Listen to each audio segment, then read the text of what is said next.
Dulu ada kata-kata dari ibunya yang kurang berkenan gitu, Duk, jangan buat-buat terus. Nanti uangnya habis.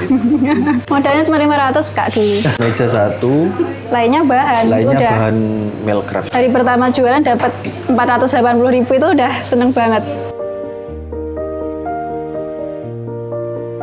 Jujur saja nggak ada basic baking di dunia bakery itu, kita nggak, namanya juga lulusan aja SMA. Sehari omsetnya berapa Mbak? Kalau tanggal muda bisa 2 juta, tapi kalau kita juga root itu bisa 8. Pernah 13. 13 pertama kali di ini Simpang 5 Gumul. 13. Jadi 15 menit udah habis. Antriannya sampai berapa? 15 km. Sampai 15 kilometer. Nggak nyangka juga, nggak ekspektasi juga seperti itu. Kalau kotornya itu bisa 60, 70.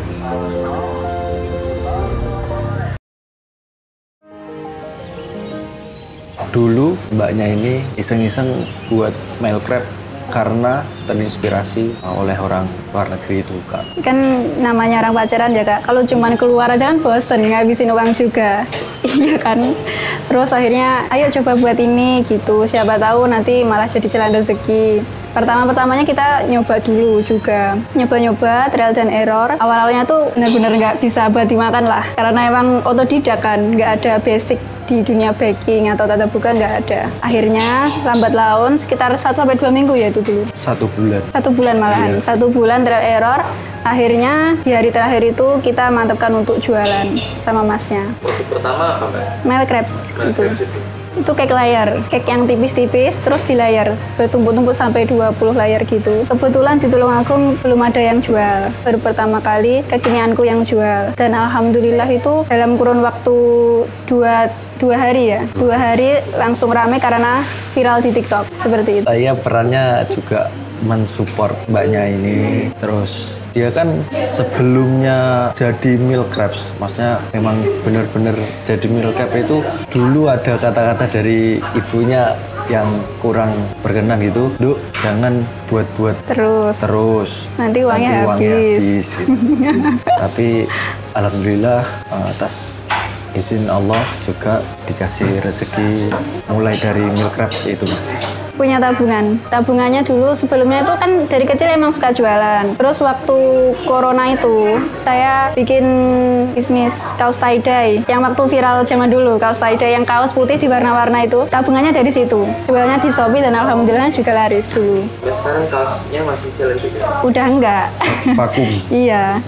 Waktu enggak, itu mbaknya sudah usaha sendiri karena beliaunya ini termasuk mandiri dari kecil. Jadi udah usaha sendiri, terus kuliah, beliaunya vakum, ngajak berbisnis kuliner itu tadi, milk crepes. Jadi modalnya sebenarnya dari berdua ini, malah yang bantu support dari mas ajarnya. Saya juga memutuskan lulus SMA itu untuk mandiri. Terus saya juga bekerja dulu di salah satu tempat makan ayam geprek di Mulot. Untuk ekonomi, alhamdulillah orang tua bisa mencukupi, semua juga bisa terhandle, memfasilitasi lah. Tapi dengan saya sendiri memutuskan mandiri untuk kedepannya itu tidak harus bersama orang tua. Modalnya cuma 500 Kak dulu. Oh ya? Iya, beneran. 500 tuh beli apa aja tuh? Meja satu ya. Meja satu, lainnya bahan milk crepes. Hari pertama jualan dapat 480.000 itu udah seneng banget. Ya karena emang pengen jualan aja, yes. Punya mentalnya aja. Terus antusias dari teman-teman customer yang udah beli itu, kita lebih bersemangat lagi untuk melayani teman-teman customer. Yes, pokok dulu coba kita jualan ini. Kan namanya orang kan inspirasi dari orang yang udah berhasil tuh Kak. Seperti itu. Terus konsisten aja dan alhamdulillahnya langsung itu viral di TikTok. Sampai kita mau dasar itu udah nggak bisa. Kita datang udah diserbu. Jadi 15 menit udah habis. Itu waktu kita masih viral-viralnya 2022 di perempatan 55. Terus karena kan daerah sana sepi kan. Akhirnya teman saya itu cek lokasi depan SMP 1 dan di sana rame. Akhirnya kita pindah ke depan SMP 1. Pertama kali jualan 4 jam habis. Terus hari keduanya nggak ada 1 jam habis. Masih cuman sekitar 5 loyang, 1 loyangnya itu 8. Ya, sekitar 40-an pieces. Produksi masih di rumah Mas Ajar Pulau Tondo. Jadi kita dari Pulau Tondo ke Tulungagung bawa pakai motor, box-boxnya tumbuk-tumbuk gitu, pelan-pelan. Dengan hati-hati ya. Alhamdulillah selamat. Alhamdulillah. Kalau secara resep sebenarnya enggak. Cuman namanya orang punya usaha atau resep makan itu punya rahasia sendiri. Salah satunya pokoknya adalah gitu.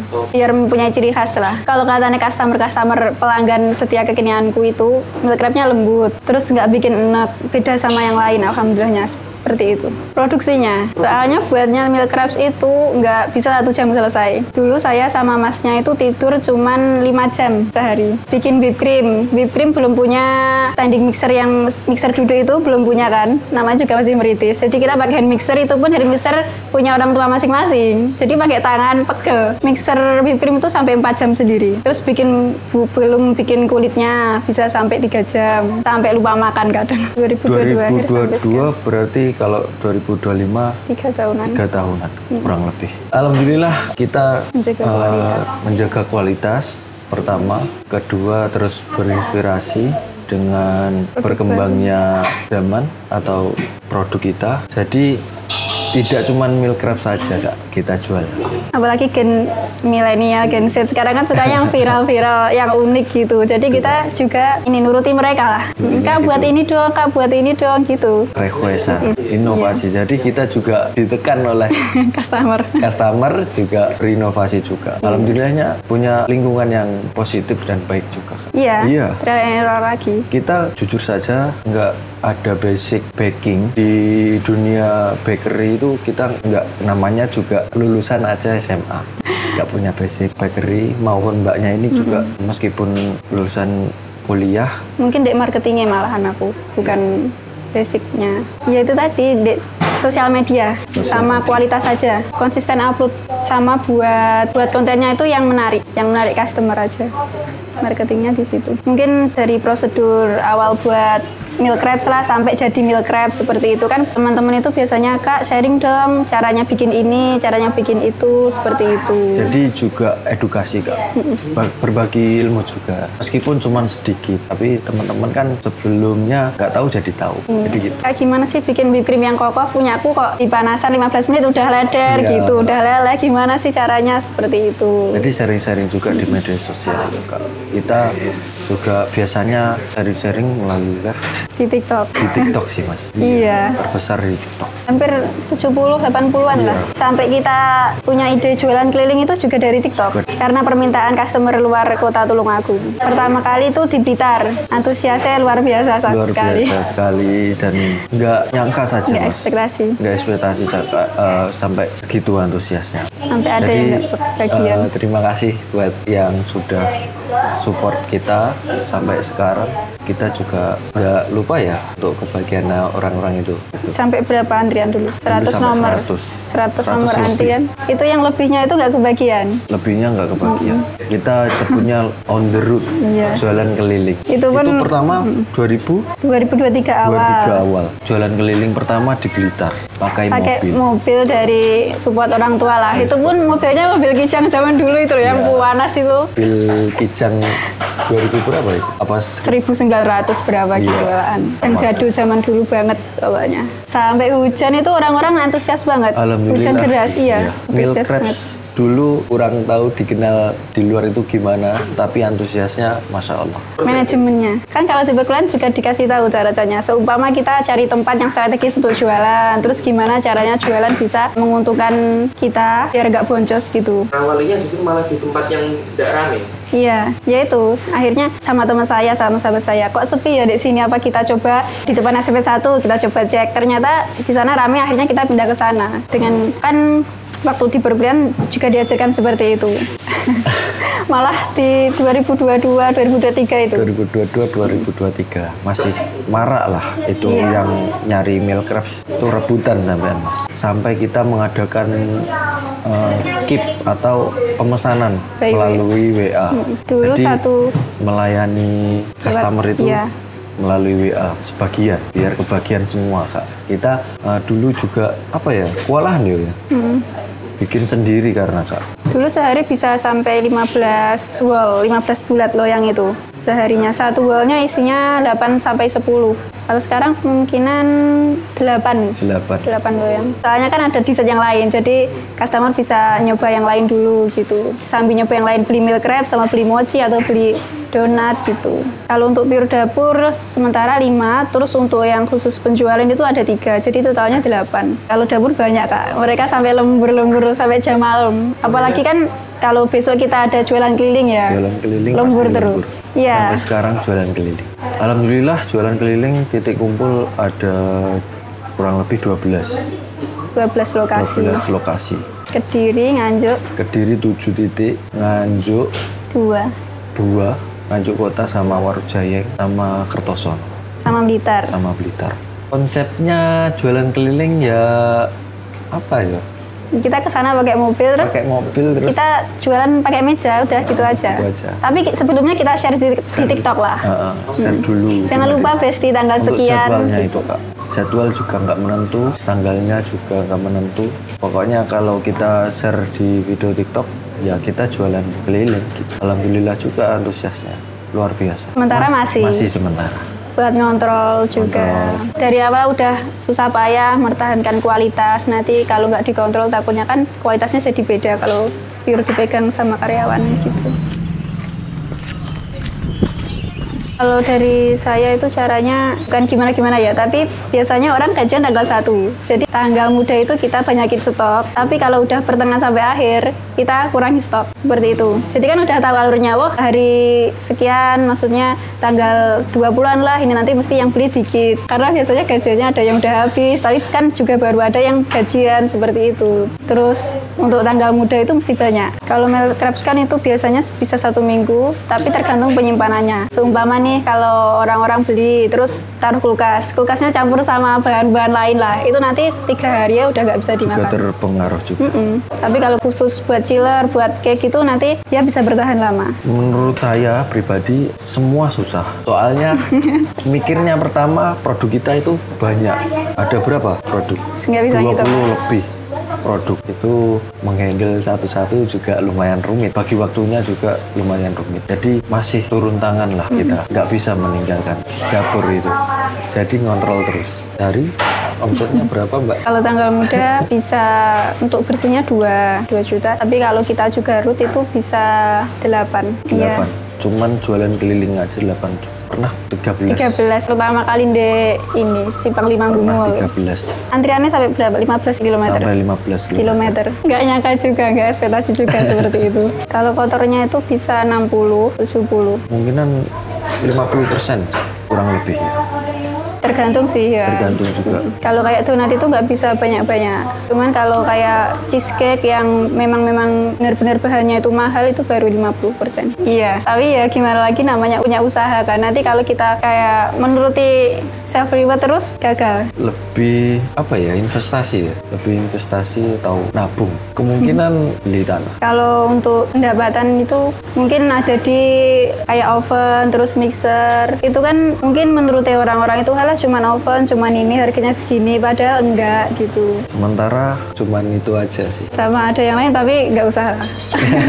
Kalau dari sini seumpama waktu telur naik, kan pernah 35-30 ribu itu. Kita jualnya itu harganya nggak kita naikin, juga nggak kita turunin. Jadi dari awal kita kasih harga itu, kita hitung di harga telur 30. Jadi biar seumpama telur turun, ya udah harganya memang segitu. Terus seumpama harga naik di 30 atau 30 lebih, harganya cuma segitu. Mikirnya, wah berarti kalau harganya 30, aku ambil untungnya di harga telur waktu 25. Seperti itu, nggak apa-apa wes.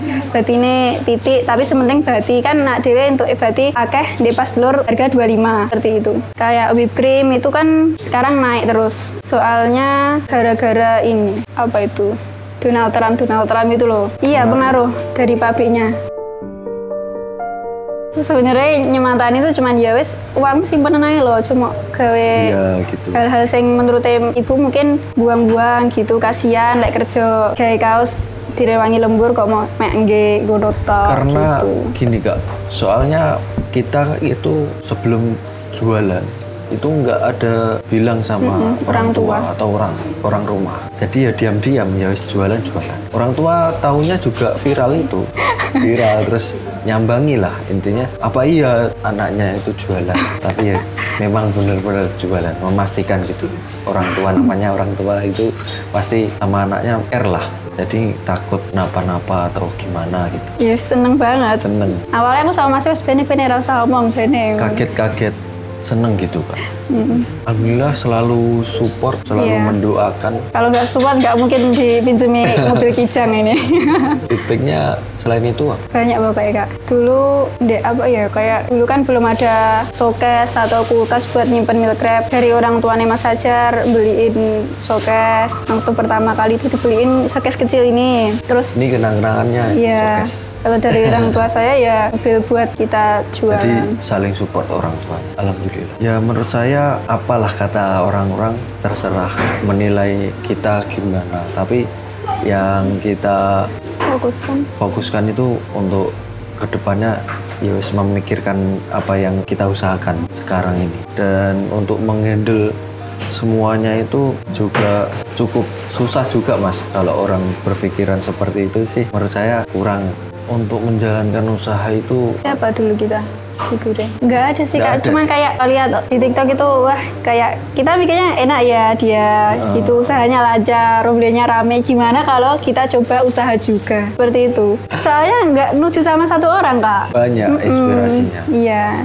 Figur di balik kita ya kita sendiri sama orang tua lah. Mungkin nggak tahu lah doanya apa, tapi mereka katanya sambil tahajud, lewat tahajud juga doanya. Berpesan lah kepada kita meskipun serepot apa tetap sholat. Intinya sholat itu kan yang paling diingat itu. Doa orang tua. Cuman doa aja sih Mas. Selain doa nggak ada. Soalnya kita hidup juga mandiri, nggak pengen menyusahkan orang lain maupun orang tua. Intinya dipendam sendiri Kak. Kalau boleh cerita, dulu kita kalau kesabaran dikit itu juga egonya sama-sama ego, jadi saling bertabrakan, tidak sampai seperti ini. Kita dulu menjalankan usaha juga sabar, dicaci orang, dikatain orang, kita juga tetap sabar. Soalnya kita juga jualan gitu, intinya fokus sama usahanya sendiri.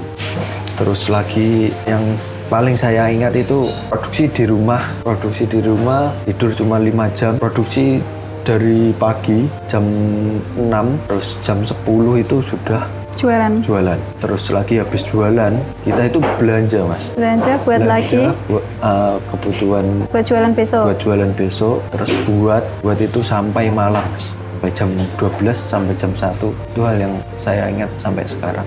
Jadi buat teman-teman yang di luar sana tetap semangat untuk menjalankan usahanya. Yang penting doa, sabar, ikhtiar, pasti Allah mengasih rezekinya. Yang paling diingat cacian modelnya? Ya pastilah orang ada yang baik, ada yang enggak. Kadang orang lihat kita ramai itu ada yang iri, ada yang punya niat tidak baik. Salah satunya juga paling juga disokong orang tua gitu, banyak yang gitu. Sampai ada yang di luar batas juga ada, tapi masih tetap sabar. Sudah rezeki sudah diatur sama yang di atas. Kalau memang rezekinya dia nggak akan pindah ke orang lain. Benar. Soalnya merintis dari bawah, kita turun ke jalan dulu memang nggak tahu jalan itu bisa dipakai jualan apa enggak. Jadi halangannya lumayan sama orang-orang di luar itu, orang berdagang atau orang yang nggak suka sama kita. Saya dulu juga kaget, kan dia dulu kayak outfit gitu loh Kak, kayak kesana kemari ngafe sama teman-teman yang outfit banget gitu loh. Kok kamu nggak malu jualan? Aku tanya gitu juga. Terus silahkan dijawab lah, gimana? Dulu dia masih canggung, ngajak jualan meal crabs pertama kali itu canggung. Jadi cara looks kan nggak pas gitu kayaknya di pemikiran mbaknya ini. Jadi ya kaget aja sekarang lihat saya bisa menjalankan semuanya ini. Tapi alhamdulillah juga bisa. Buat meal crabs juga bisa. Buat semuanya juga bisa ya. Nggak malu. Dulu emang pertama kali diserang pikiran itu malu. Tapi itu pemikiran yang dihindari sama kita. Jadi ya apa boleh buat tetap melakukan usaha dan terus berusaha. Ya saya itu berprinsip kalau mau ya silakan, kalau nggak mau ya monggo gitu aja. Sesederhana itu. Jadi nggak memaksa gitu. Salah satunya ya mandiri, pintar. Besti-besti, untuk kekinianku itu kita selalu mengutamakan kualitas. Jadi kalau ada harga naik, dari pabrinya juga sudah naik. Terus kita tidak akan pernah mengurangi kualitas. Dan untuk pelanggan setia kekinianku, Ya. terima kasih sudah menjadi pelanggan setia kekinianku. Semoga terus tetap suka dengan produk kita, dessert-dessert kita. Yang tanya-tanya mengenai gimana tips rame itu kalian konsisten aja. Ngejalanin usahanya konsisten. Terus manfaatkan sosial media. Di era sekarang ini semuanya serba digital, serba upload dikit di sosial media sudah viral. Jadi kalian kalau seumpama barusan upload nggak FYP atau gimana, tetap semangat, tetap konsisten. Pasti suatu saat kalian akan menemukan titik kesuksesan kalian. Iya. Gitu. Untuk upload juga konsisten sih mas. Kalau pagi, kalau sore, ya sore. Maksudnya waktu pulang kerja gitu orang nyantai atau malam itu orang nyantai banyak yang pegang HP. Sama gunakan musik yang viral sih. Sama yang lagi gunakan viral. musik yang viral, pakai backsound yang viral. Kalau live-nya ya Kalau konsisten juga. Kalau jam 2 ya jam 2. Soalnya berpengaruh juga. Terus juga kalau menurut saya, kalau live cuma diem itu nggak ada yang nonton. Jadi kita harus tetap bicara. Mas Yo, seumpama nggak ada yang bicara, yang lihat pun kita harus tetap ngobrol, harus tetap bicara. Pasti nanti akan naik sendiri sehingga dilihat oleh para audiens di TikTok. Kenapa kok jam 2? Karena kita live-nya kedatangan itu jam 2. Iya, kita live itu setiap root. Iya, setiap root itu kita live. Dan jam 2. Dan jam 2 itu. Bahwasannya menginformasikan ke teman-teman kekinianku online maupun offline itu bahwasannya kita udah datang ke lokasi menginformasikan. Pernah kemarin itu live kita ke banned gara-gara alasannya di bawah 18 tahun lah. Susah kita, kayak kepikiran juga lah gimana ya, soalnya kita kan lewat live, memang lewat live kalau OTR. Gimana orang tahu kalau kita nggak live gitu. Jadi bingung juga. Jadi peran live dan TikTok itu benar-benar berpengaruh terhadap usaha kita. Kurang tahu ya itu apa memang sensornya TikTok itu error atau gimana. Banyak yang kejadian seperti itu banyak. Iya, kasus kejadian seperti yang kita alami. Jadi tipsnya konsisten buat teman-teman, jangan patah semangat terus menjalankan usaha meskipun sudah viral dan tetap stuck di situ juga nggak bisa. Karena harus berinspirasi juga dengan produk-produk lain atau semisal inspirasi yang lain gitu, dicoba saja. Saya Ajar Falafi dan di samping saya Cica Milenia Safitri. Kami owner dari Kekinianku. Terima kasih. Wassalamualaikum warahmatullahi wabarakatuh.